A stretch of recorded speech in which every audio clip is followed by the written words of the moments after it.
mort de Françoise Hardy, Julien Clerc fait une touchante confidence sur ses derniers instants. Ce mardi 11 juin, Françoise Hardy est décédée à l'âge de 80 ans. Pour Paris Match, Julien Clerc revient sur sa relation avec la chanteuse et raconte ses derniers instants. Il faisait partie des proches qui l'ont accompagnée jusqu'à la fin.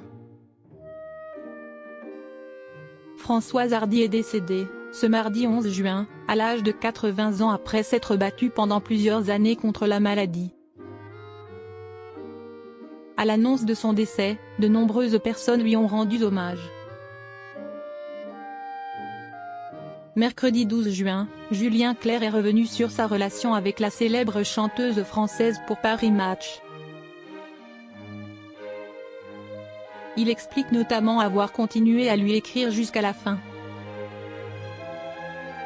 Je me suis permis de lui envoyer une musique il y a quelques mois, afin de voir si jamais la grande autrice qu'elle est, avait envie d'écrire un texte dessus, explique l'interprète de chœur de rocker. De son côté, Françoise Hardy lui a répondu avec son habituelle franchise. Elle m'a répondu qu'elle la trouvait nulle, raconte Julien Clerc en rigolant. Il ajoute qu'il a appris son décès par le rattaché presse commun chez Virgin, d'une façon très touchante. Quand Marco m'a appelé pour me dire qu'elle était partie, il m'a raconté qu'elle s'était éteinte en musique, révèle le chanteur. Et j'ai trouvé ça très touchant que dans ces derniers instants, elle soit accompagnée par ce qui a été le moteur de sa vie extraordinaire. Une anecdote touchante de la part de celui qui avait réussi à faire remonter sur scène la mère de Thomas Dutronc. Les mots bouleversants de Françoise Hardy avant sa disparition.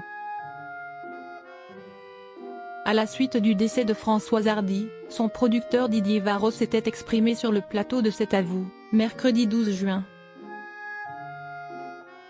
Il révélait notamment les mots bouleversants de la chanteuse quelques mois avant sa disparition. Fin janvier, Didier Varro a rendu hommage à celle qui était aussi son amie lors de l'Hyper Weekend Festival de Radio France où de nombreux artistes ont interprété plusieurs titres de l'icône de la chanson française. Un projet dont Françoise Hardy ne voulait pas au début. Elle m'a dit, mais à quoi bon? Attends que je sois morte. Et puis vraiment, elle était assez définitive, révèle le producteur face à Anne-Elisabeth Lemoine. 2 jours plus tard, un mail, comme elle avait l'habitude de le faire, les mails du matin de Françoise, qui vont beaucoup me manquer, et du coup, là, j'avais une liste de 100 chansons, dont 98 totalement inconnues du grand public.